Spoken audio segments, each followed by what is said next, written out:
കാട്ടു തന്നെ കള്ളി. നിങ്ങളോ?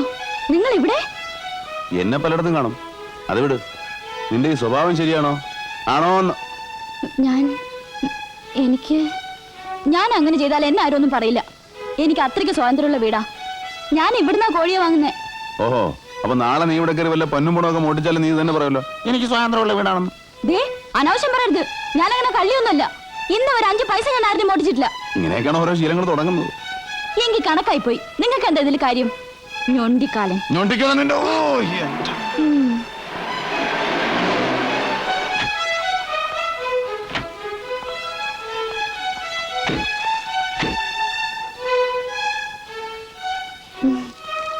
എന്താ ചേട്ടമ്പി, ഇന്ന് കച്ചവടമില്ലേ? ഉണ്ട്, കോഴി എടുക്കാൻ വന്നതാ. നീ ആ കാറിനകത്ത് പച്ചക്കറി ഇരിപ്പുണ്ട്, അതിങ്ങെടുത്തേ.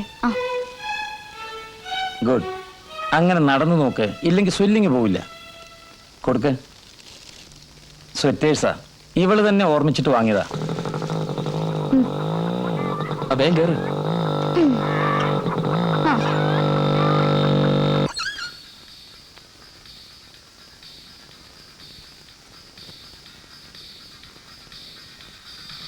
ഒറ്റപ്പാലത്ത് ഇപ്പൊ ആരൊക്കെയുണ്ട് ബന്ധുക്കളായിട്ട്? അങ്ങനെ ആരും എവിടെയില്ല. ഒരു എലിമെന്ററി സ്കൂളിൽ മാഷായിരുന്നു അച്ഛൻ. പാടവും കൃഷിയൊക്കെ ആയി അങ്ങനെ ഭേദപ്പെട്ട രീതിയിൽ ജീവിച്ചു വരുമ്പോഴാ പുള്ളിയിലെ റൊമാൻറ്റിക് ഒരു പുതിയ ബന്ധത്തിൽ ചെന്ന് ചാടുന്നത്. ഇത്തിരി സംഗീത കമ്പുണ്ടായിരുന്നു, അതാ കുഴപ്പിച്ചത്. എതിർകക്ഷി പാട്ട് ടീച്ചറായിരുന്നു.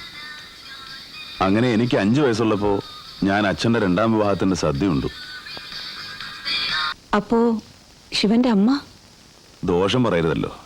വിവാഹത്തിന്റെ ആദ്യ അവസാനം ദേഹണ്ണപ്പുരയുടെ ഭാഗത്ത് കഠിനാധ്വാനം ചെയ്ത് അവരുടെ പ്രസൻസ് തെളിയിച്ചു. അവർക്ക് ഇൻഫീരിയറിറ്റി കോംപ്ലക്സ് ആയിരുന്നു. സൗന്ദര്യമില്ല, പഠിപ്പില്ല, സംഗീതവും ശാസ്ത്രവും അറിയില്ല. പാവം. അടുക്കള ചൂരി പറ്റിച്ചേർന്ന് തേങ്ങി തീർത്തു എല്ലാം. പുതിയ ബന്ധത്തില് കുട്ടികളുണ്ടായോ അച്ഛന്? 3 പേര്. അമ്മ ഒരു പെൺകുഞ്ഞിനെ കൂടെ പ്രസവിച്ചു.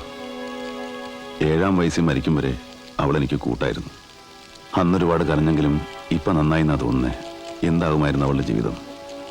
പതുക്കെ പഴങ്കഥകളിലെ പോലെ 2ാനമ്മ ഭരണം ടേക്ക് ഓവർ ചെയ്യുന്നു. അച്ഛൻ അമ്മയെ മറന്നു കഴിഞ്ഞതുപോലെ എന്നെയും.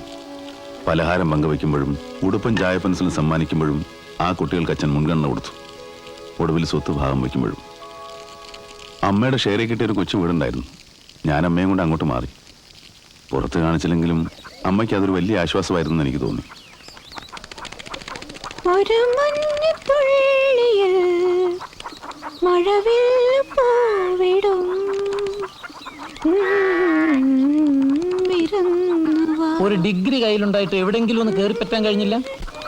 2ലൊന്ന് അറിയാലോ എന്ന് കരുതി ബോംബെക്ക് വണ്ടി കയറി. അരപ്പട്ടണിയും മലേറിയയും സായുധ വിപ്ലവ ചിന്തകളുമായിട്ട് അവിടെ നിറങ്ങുമ്പോഴാണ് അമ്മയുടെ കത്ത് വരുന്നത്. അച്ഛൻ തിരിച്ചെത്തിയിരിക്കുന്നു. രോഗിയായി, ത്രോട്ട് ക്യാൻസർ. 2ാനമ്മ ഇറക്കി വിട്ടെന്നോ മൂപ്പര് ഇറങ്ങി പോന്നെന്നോ രണ്ടും പറയാം. താമസിക്കുന്ന വീടിന്റെ ആധാരം കൈ തന്നിട്ട് അമ്മ പറഞ്ഞു വീട്ടിൽ ചികിത്സിക്കാൻ. സത്യത്തിൽ അമ്മയുടെ നിർബന്ധം കൊണ്ടാ, ഇല്ലെങ്കിൽ ഞാനതിന് മുതിരില്ലായിരുന്നു.